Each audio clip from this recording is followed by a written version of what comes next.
Me for the Saturday morning seminar at the Durango Ragtime Festival. I've been looking forward to this very much. In fact, I think doing these seminars is my favorite part of ragtime festivals. And I have no grand musicological thesis to make except to tell you that I love the music of Blossom Seeley. And so you will learn all about her this morning. If I had to make some sort of thesis statement, it would simply be that if you want to hear a really good, authentic ragtime era vocalist who really made it in show business, Blossom Seeley would be a great example. But unfortunately, she is not as well remembered as her contemporaries, people like Sophie Tucker and Mae West. A little loud. No. Okay. Well, Blossom and her husband, Benny Fields, became known as Mr. and Mrs. Show Business. They did every type of show business, from vaudeville, radio, movies, and television to nightclubs in Las Vegas. And these are some original publicity photos from my collection from the 1920s of Blossom and Benny Fields. I have been researching and collecting Blossom Seeley memorabilia for over 15 years, and that today is the first time I will ever have had the opportunity to present any of my findings.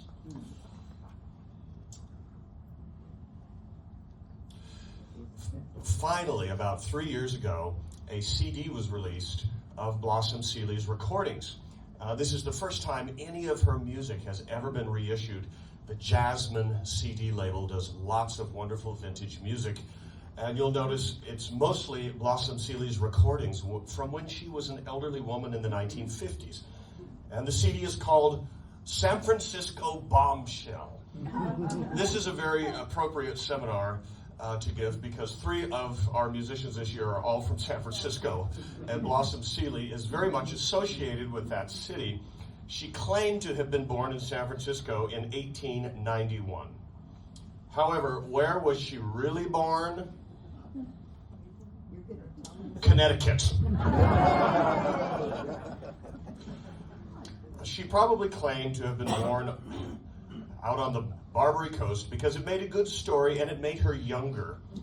Furthermore, historical records would have burned in the San Francisco earthquake in 1906. Her real name was Minnie Geyer, and over the course of her life, she became Catherine Blossom Seeley Curtin Caden Marquard Fields. It took her a while to find the right guy. She was really born July 16th, 1886. The most likely birth year is 1886, according to the earliest historical records. And I mentioned that I'm going to show you some really wonderful memorabilia from my collection. Well, about almost 15 years ago, I made the greatest discovery of all. On eBay, most of the musicians I know are addicted to eBay. Do not outbid me, Frederick Hodges. In the 1890s, Blossom started out as a child star, and she was known as Baby Blossom. Are you ready for this? Here she is. These are what are called cabinet card photographs. And there was a second Baby Blossom who was a child star in the 1890s, Baby Blossom Ferguson. She may be the one in these photographs, but personally, I think it looks very much like Seeley. I'm of the belief that this is her, and have since discovered even more photographs of Baby Blossom. Now, Blossom did perform on the West Coast in San Francisco, and this is where she was really first discovered. David Grauman heard of Blossom in about 1900 or 1901. He was Sid Grauman's brother of the famous Chinese theater. So Blossom was hired to sing at Grauman's Unique Theater in San Francisco. One of the greatest stories about Blossom's early days comes from George Burns' autobiography.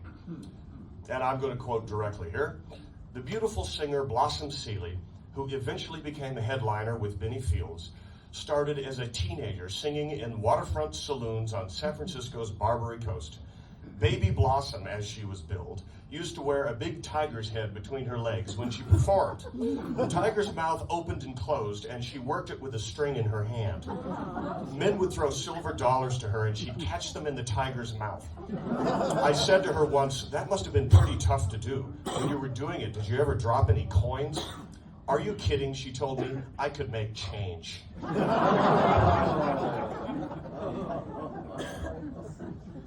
Let's see. Now, while traveling with Fred Irwin's Big Show Company, she worked with acrobats Lester and Curtin.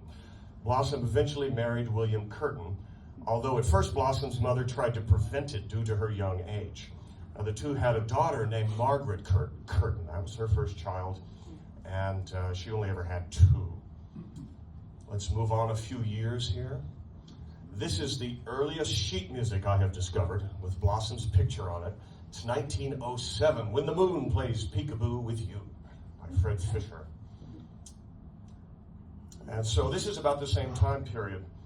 They toured as Curtin and Blossom, the acrobat and the soubrette, for several years. That's Blossom and her husband. However, around 1908, Blossom started an affair with famed ragtime pianist Mike Bernard, who was likely the most well-known in the ragtime field in New York City at the time. By April of 1909, Blossom was back in San Francisco with Mr. Bernard, and a terrifying incident was reported in the local newspaper on April 19th. Blossom had downed a bottle of Lysol 3 nights prior, and a suicide attempt that followed an argument with the ragtime pianist. He drove her to Central Emergency Hospital to have her stomach pumped. She recovered sufficiently and then went back on stage at the National Theater in San Francisco. And needless to say, that was the end of her affair with Mike Bernard.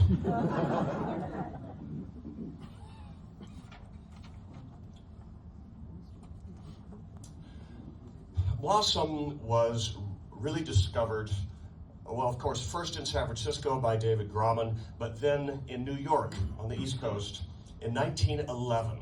She hit the big time on Broadway in a show called The Henpecks. And The Henpecks was produced by Lou Weber of the famous comedy team Weber and Fields. There they are, and that is the original program from the Broadway show from my collection. In The Henpecks, Blossom introduced a song that would become her theme song, Toddlin' the Toadlo. Now, the Toadlo was a dance of the ragtime era. I doubt anyone alive today knows how to do it.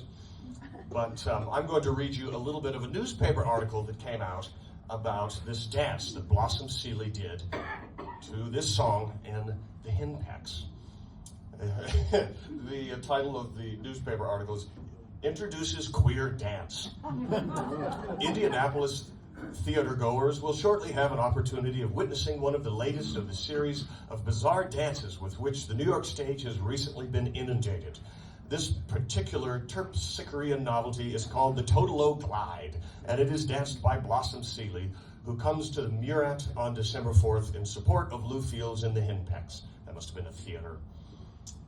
Miss Seeley was practically unheard of on the opening night of the Henpecks at the Broadway Theater, but she lived up to her name and blossomed into a near celebrity overnight with her singing of Toddlin' the Toadlo with its dance accompaniment.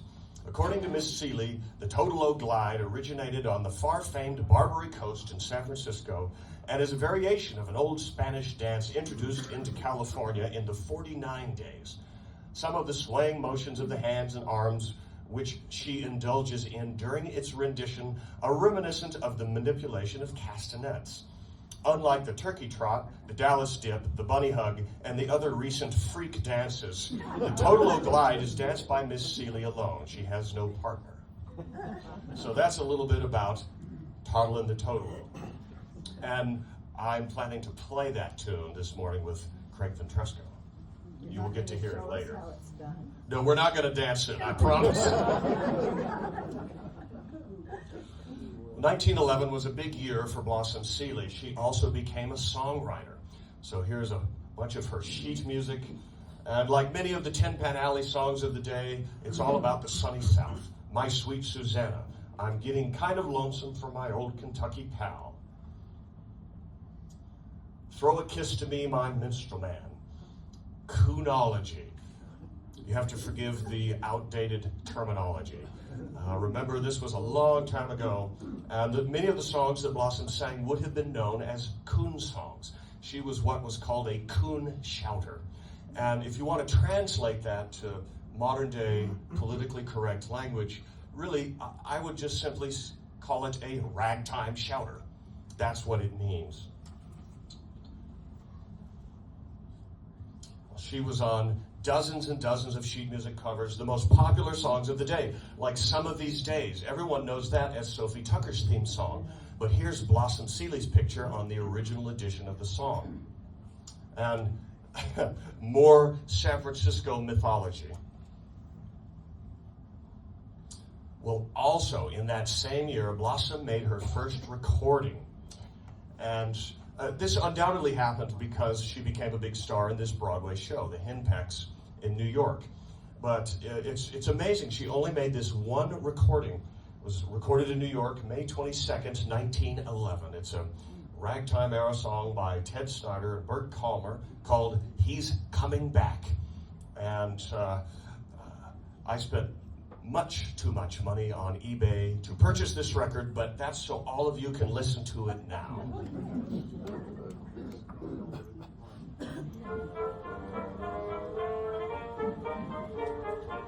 Very young Blossom Seeley.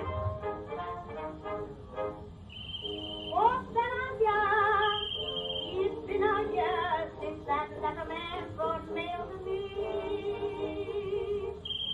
I'm coming man, best as I can. Now I'm just as anxious as can be. Lord, it's that rising in familiar too. There's 400 years I'm coming back to you. Oh, Lord, it's from Joe, just a year ago. We had a fight, but now I'm glad to know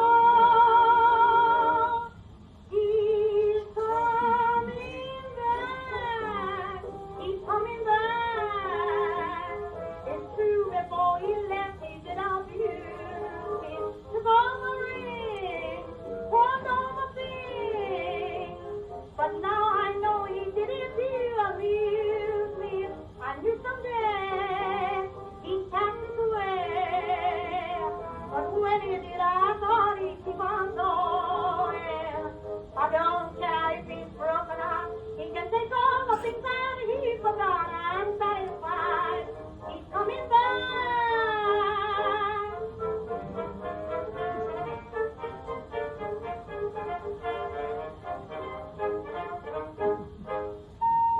Here comes the train.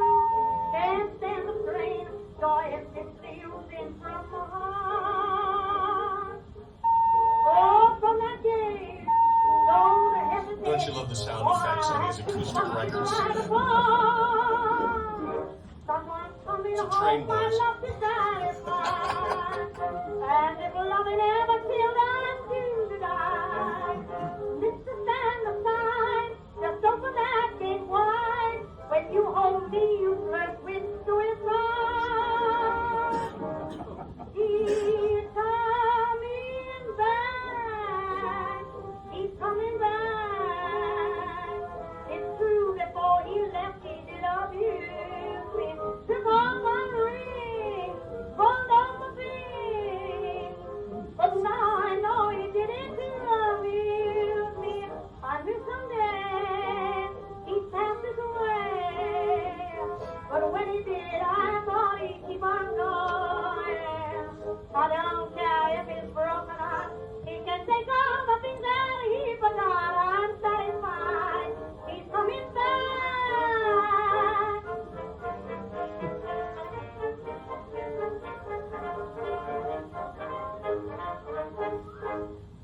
Not a bad tune, huh? Yay! You can applaud Blossom anytime. Worst train whistle ever. Worst train whistle ever, that may be true. Well, Blossom was legally married to William Curtin until that year, 1911, when her torrid affair with New York Giants baseball pitcher Rube Marquardt began. The two met in vaudeville, performing together, and they became an enormous hit. They were finally married when it was legal to do so in 1913, And Blossom had her second and only other child, Richard Marquardt Jr. The photo on the right shows Blossom in the stands at Game 1 of the 1913 World Series.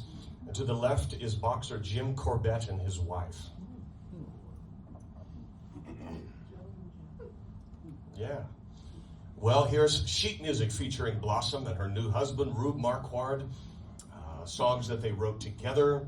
This is a really terrific song that not enough people perform, but I bet you anything Craig Ventresco knows it by heart because he must know 5,000 songs. Blossom's relationship with Rube didn't last forever either. In a newspaper article from Portland, Oregon, entitled "Blossom Seeley Quits the Rube," their vaudeville act was described thus: "Rube made a misstep in his dance last night. It was just too provoking, and Blossom gave one angry scream and beat it for the wings. She would not finish the act. Today she says she never will." So they were divorced because he missed a step in the dance. Well, Blossom's career hit new heights without Rube Marquardt, however. She appeared in numerous Broadway shows, particularly during the 1910s period. A few of those important shows include Made in America, Irving Berlin's Stop, Look, and Listen, and the Greenwich Village Follies of 1919. Here are her sheet music covers from some of these Ragtime-era Broadway shows. Yes, of course, ragtime songs were played on Broadway.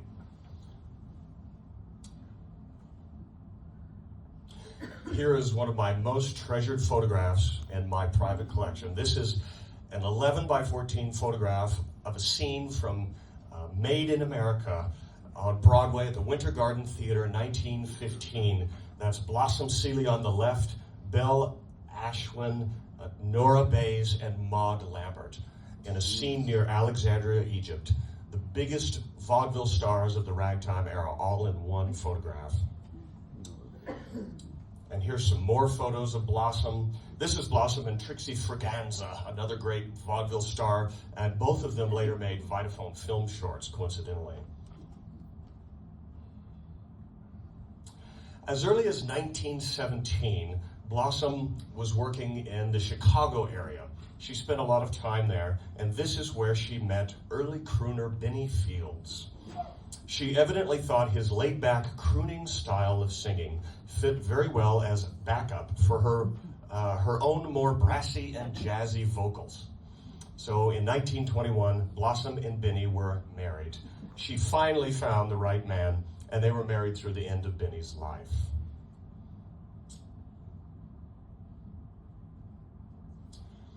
Now, throughout the 1920s, Blossom introduced many songs that would be what you considered standards of the early jazz repertoire, standards of the Great American Songbook. And here's a few of those tunes with her picture on the cover. Chicago, That Toddlin' Town. I know the Trubeck family loves that one. Everybody Loves My Baby, Where the Lazy Daisies Grow, and Way Down Yonder in New Orleans, another standard which she made on record. She appeared on dozens and dozens of sheet music covers from 1907 through the 1950s. And Fred Rose, the great 20s songwriter, wrote a song for her called Mississippi Choo Choo. She did on Columbia Records. She's on the cover of the famous jazz tune Clementine from New Orleans, and many others. Clementine, oh, excuse me. Fred. Clementine from, what if it's New Orleans? How do you rhyme that? Well, what's really a shame is that Blossom did not make any records between that one recording in 1911 and 1921. But in 1921, she was signed by Columbia Records as an exclusive artist. For such a huge star, she didn't make all that many records, a total of 16 sides during her heyday. By comparison, her contemporaries like Marion Harris and Aileen Stanley each made 170 to 180 recordings during the 78 RPM era. So I think that's one of the reasons she is not as well remembered as she should be. Let's listen to a little bit more music now and hear one of these records on the Columbia label. This is a tune called Bringin' Home the Bacon, written in part by Van and Skink and she's accompanied by a really fabulous jazz band, the Georgians, under the direction of Frank Guarenti. Can you pronounce that one for me, Frederick? You did it? I did? Oh, good. Frank Guarenti, bringing home the bacon.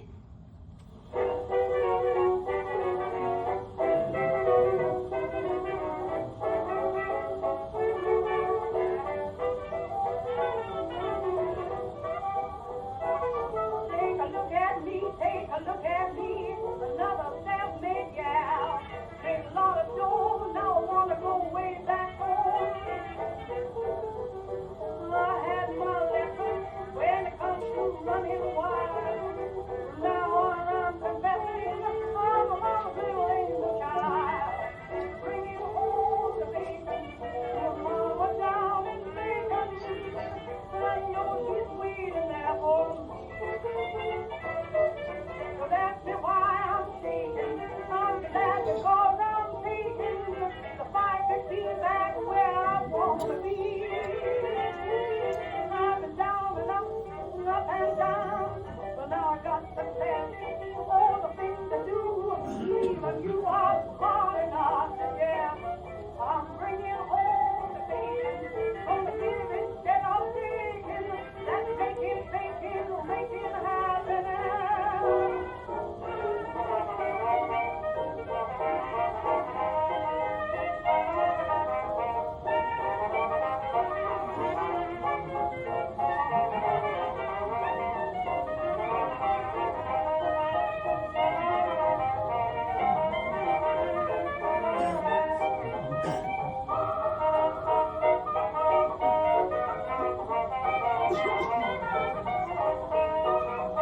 Domingo's smiling. It must be good.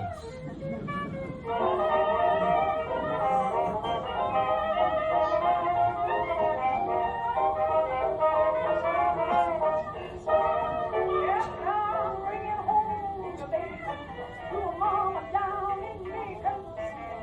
I know she's waiting there for me. Don't ask me why I'm thinking. I'm glad because I'm taking the 515 back where I wanna be.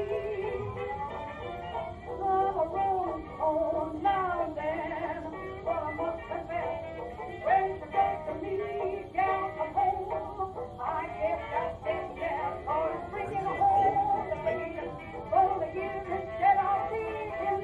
That's breaking habits.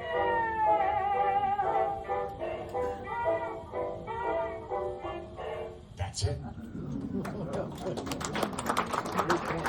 Great band, right? Yeah.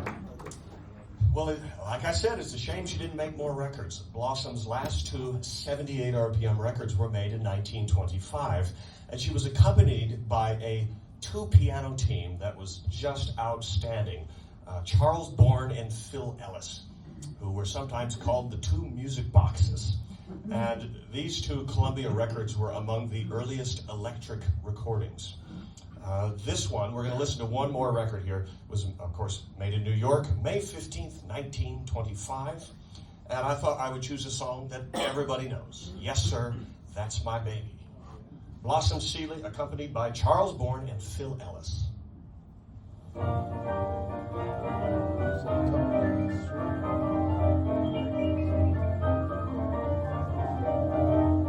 Yes, sir, that's my baby. No, sir, don't mean maybe. Yes, sir, that's my baby now. Yes, ma'am, we decided. No, ma'am, we won't hide it. Yes, ma'am, you're invited now. Oh, Don't you love her by the way. voice? Oh, by the way, when I get down to the preacher man, I'll say, good morning. Yes, sir, that's my baby. No, sir, don't mean maybe. Yes, sir, that's my baby now. So tell me who's that coming down the street? Who's that looking so petite? Who's that coming down to meet me here? You know the who I mean, sweetest who that ever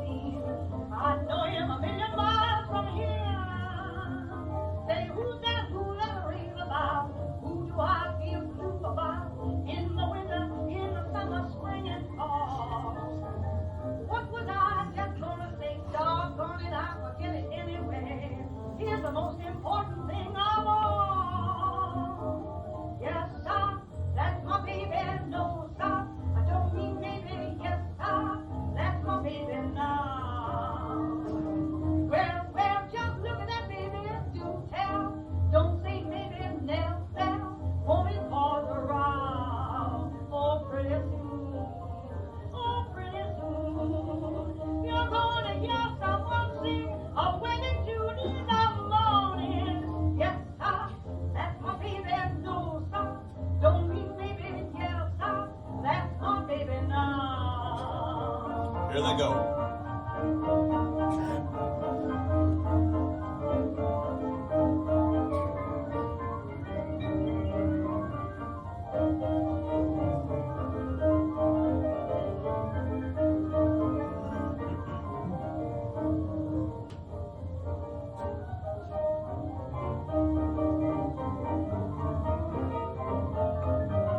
Oh, yes, sir, that's my baby, no, sir. I don't mean baby, yes, sir, that's my baby now. How about that? Good stuff. These records have never been reissued in 100 years.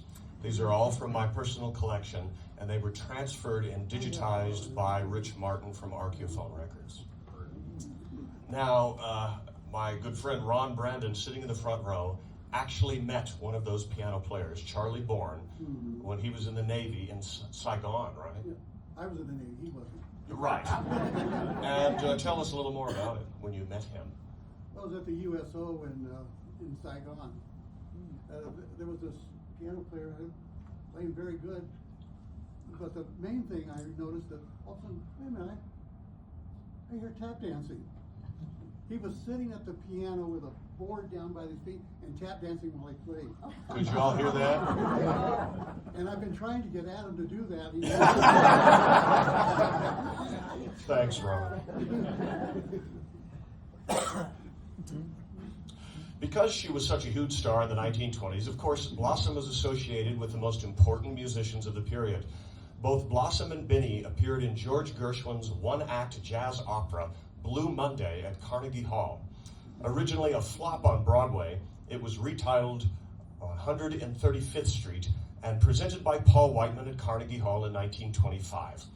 The work is quite significant because it was one of the first attempts to create symphonic jazz, combining classical music with American popular music, heavily influenced by jazz and African American styles. And so here is the program from the Gershwin opera with Blossom Seeley's picture, Ferdy Grofé, Buddy DeSilva, George Gershwin, Paul Whiteman, all the most important musicians in New York in the 1920s. Blossom and Benny were so successful, of course, that they headlined the Palace Theater. That's the Palace Theater in New York. Once you had played at that theater in vaudeville, it was considered that you were the best. They appeared in their first film short together in 1927, the same year that the jazz singer popularized sound movies. And so here's a still from Blossom Seeley and Benny Fields with the two music boxes. That's Charlie Bourne on the left, the pianist that Ron met, who worked with Blossom Seeley. And we'll watch some film clips here at the end of the presentation. Oh, here's some more Blossom sheet music covers, including one by the famous jazz saxophonist Sidney Bechet, Pleasure Mad. And here she is on the cover of a wonderful tune called Swanee Shore. And look who wrote the music, Charles Bourne.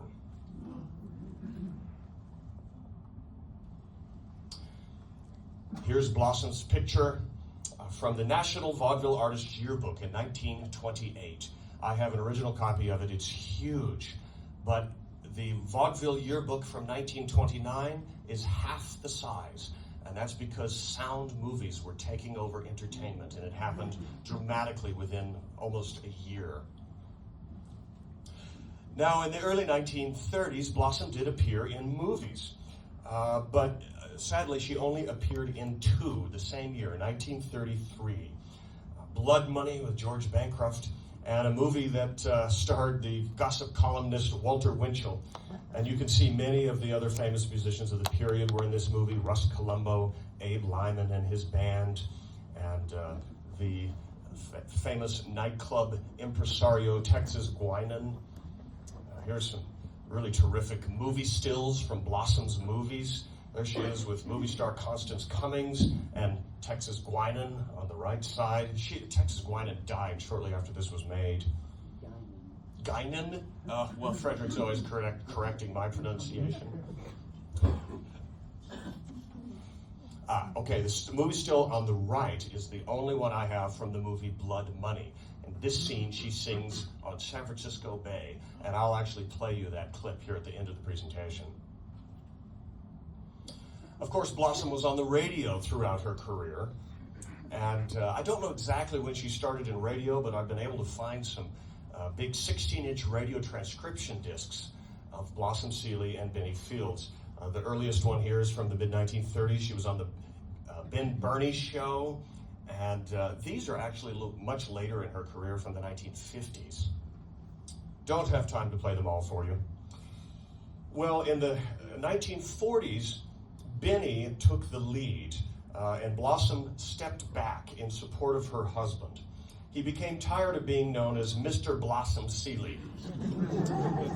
When I first met Rose Marie, who was on the Dick Van Dyke Show, she was a child star in vaudeville. So one of the first things I wanted to ask her about was, did you ever meet Blossom Seeley and Benny Fields? And she said, yes, she did. It was during the period when Blossom stopped performing so that Benny could be the star. And she told me all about meeting them backstage at the Chez Paris in Chicago. And that's from Rose Marie on the Dick Van Dyke Show. Benny even starred in a movie of his own, and here's a song from the movie. It was a low-budget picture produced by PRC, Producers Releasing Corporation, in 1944, called Minstrel Man. And Benny also made solo recordings for Decca and Variety, 78 RPM records. But, like I said, Blossom's career continued successfully for decades, and in the early 50s, she had a career revival that began. And in 1952, Paramount Pictures produced a biographical movie all about the life of Blossom Seeley and Benny Fields. It's called Somebody Loves Me. And so here's the poster from the movie. I don't know why it was named after a Gershwin song. I even asked Michael Feinstein about this, and he did not have the answer. She certainly may have sang it when the song first came out in 1924. I don't know. Makes a good title for a movie anyway.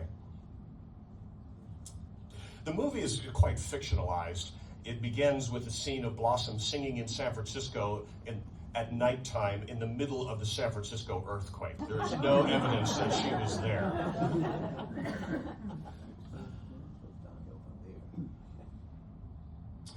And here are photos of Blossom and Benny from the 1950s, and two of these photos are from the premiere of the movie about their life in 1952. On the right side, that's Blossom with Betty Hutton, who played her character in the movie. Oh, and then I have another wonderful sort of personal story about Blossom. The night I played at Carnegie Hall with Michael Feinstein, he introduced me to Jack Benny's daughter. Joan Benny was there, and that's because Michael heard that I loved Blossom Seeley. And so Jack Benny's daughter came and told me a story about Blossom Seeley and Benny Fields singing at her house for her 16th birthday party.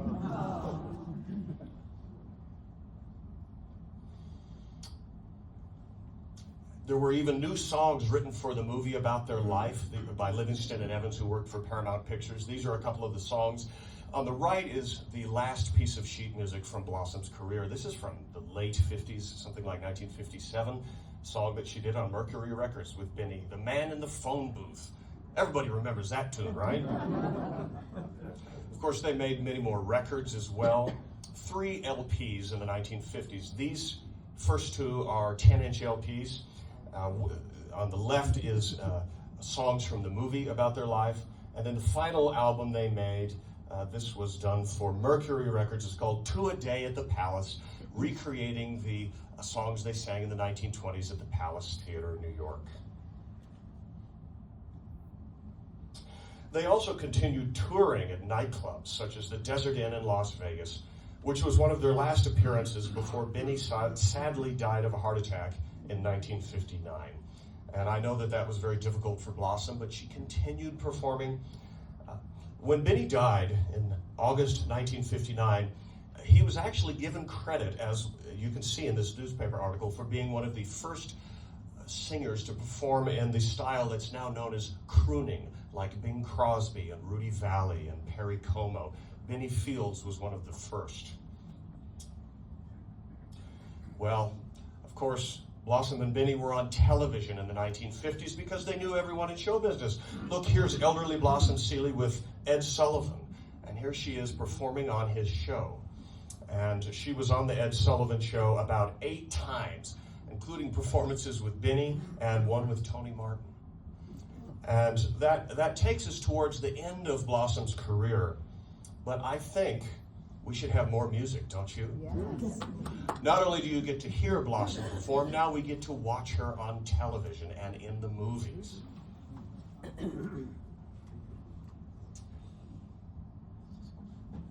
First clip we're going to show is from Blossom and Benny's 1927 Vitaphone film short with Charlie Bourne and Phil Ellis on 2 pianos, just the first song, Hello Bluebird, Blossom's first film appearance.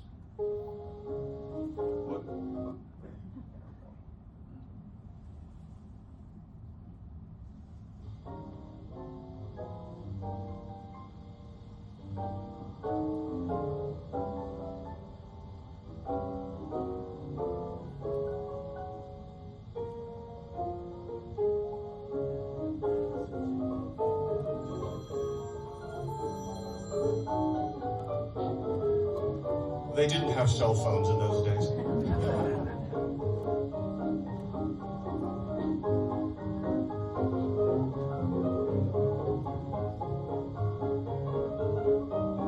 What's the date on this? 1927. Yeah, that bluebird up in the sea.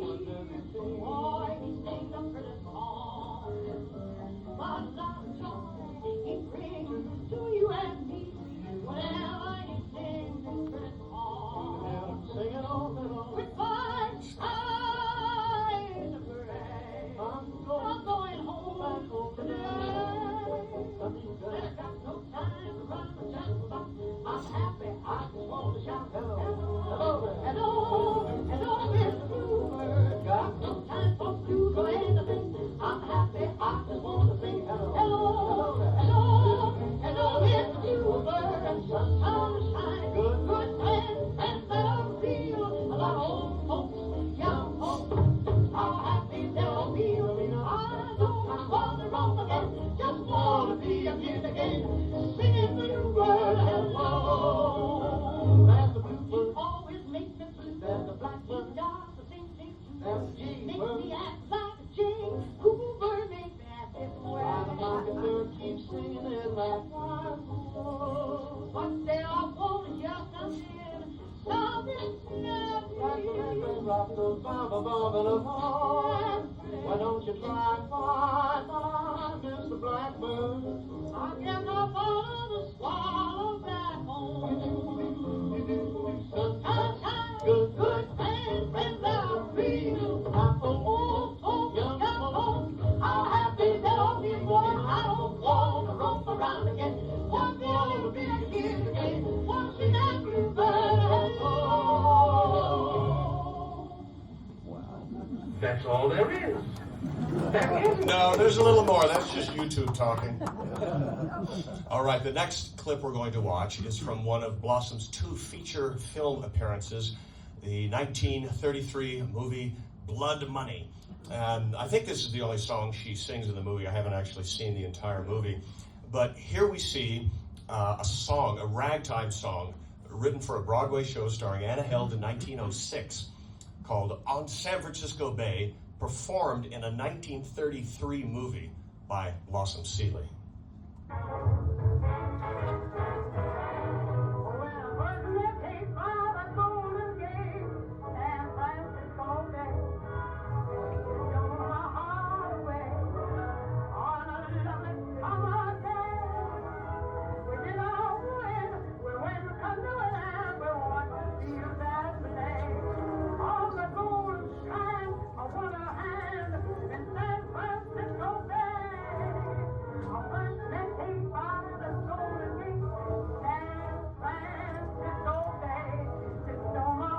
Craig, let's play this.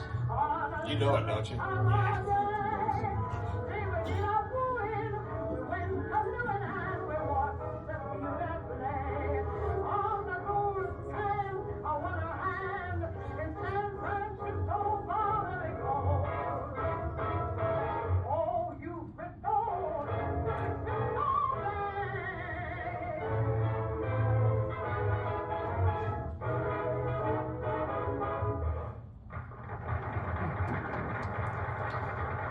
She sure looks a lot like Mae West in that one, doesn't she? Well, that was the same year Mae West made her first movies. And my late friend Ian Whitcomb, who knew Mae West very well, said that she was a little bitter about Blossom Seeley. There was competition between them. Okay, now we're moving into the late part of Blossom's career, and I suppose it's not really flattering to show all of these film clips of Blossom when she was an elderly lady, but I think she still performs really very well. This clip is from a 1961 television special called Chicago and All That Jazz. And so now, finally, you get to see and hear Blossom perform her theme song from 1911, Toddlin' the Totalo. Stars like Blossom Seeley, whose acts were full of swinging jazz melodies. I thought that I was late, maybe. Band is tuning up, baby. Why don't you check my coat and hat? Careful, please, the band. What's going on? I wanna see. Man, that's for me. That's for me. The first tune, the prize so low. It's sweet and it's hot. The desert of not. San Francisco, you know.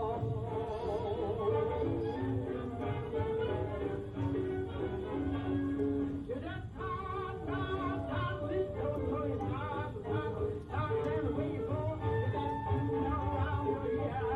She's slowly in the heart of the air. Oh, let you think it over and over. Just make you spin the red round, round, and around you go.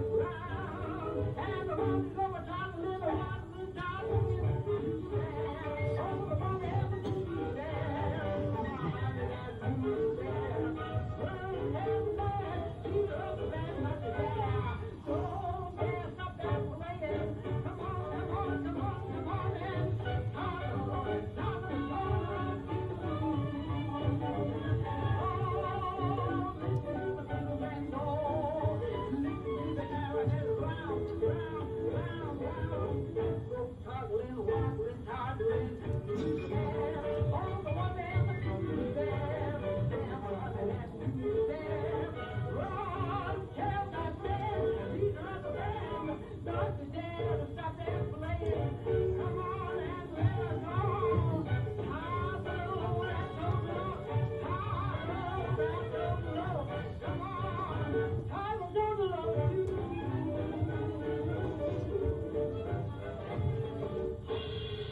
Toddlin' the Totalo.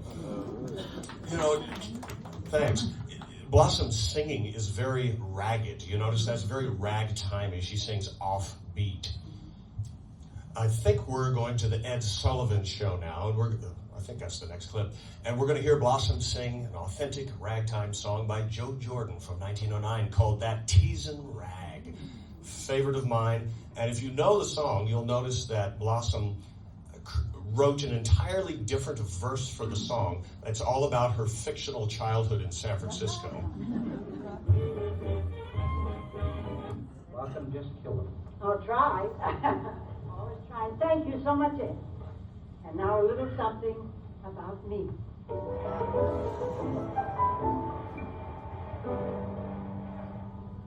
Out in San Francisco, where the weather's so fair, I was born out there, first saw the dawn out there, and I used to snap my fingers to some syncopated beat, and I learned it all on Market Street. And then the steward turned upon me, said she's gotta go into a Broadway show to sing her to the low. I hopped the Atchison, Topeka, good old Santa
Keys and Rag, at least part of it. Well, now we come to Blossom's final television appearance, 1966. Here we have an amazing occurrence, amazing thing. A coon shouter from the 1890s in color on television on the Ed Sullivan Show in 1966. And this was her last appearance, singing a couple of songs you'll recognize. We have a lot of youngsters on our stage tonight.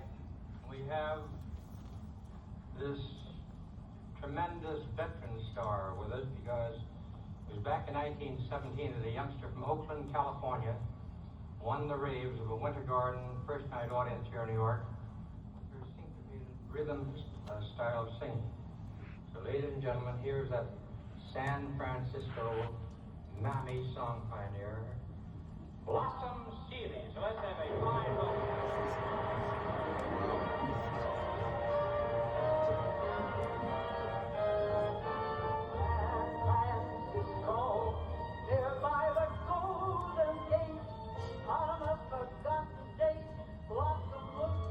Did you catch that?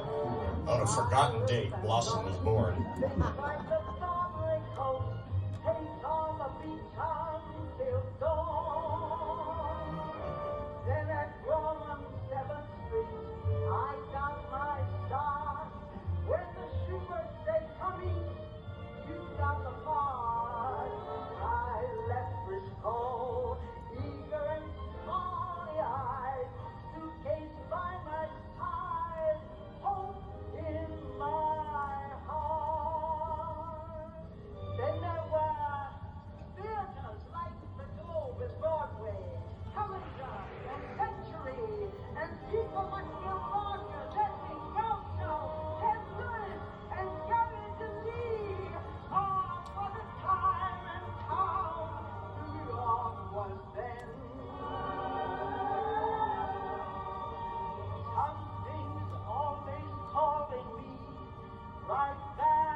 Well, thank you, folks.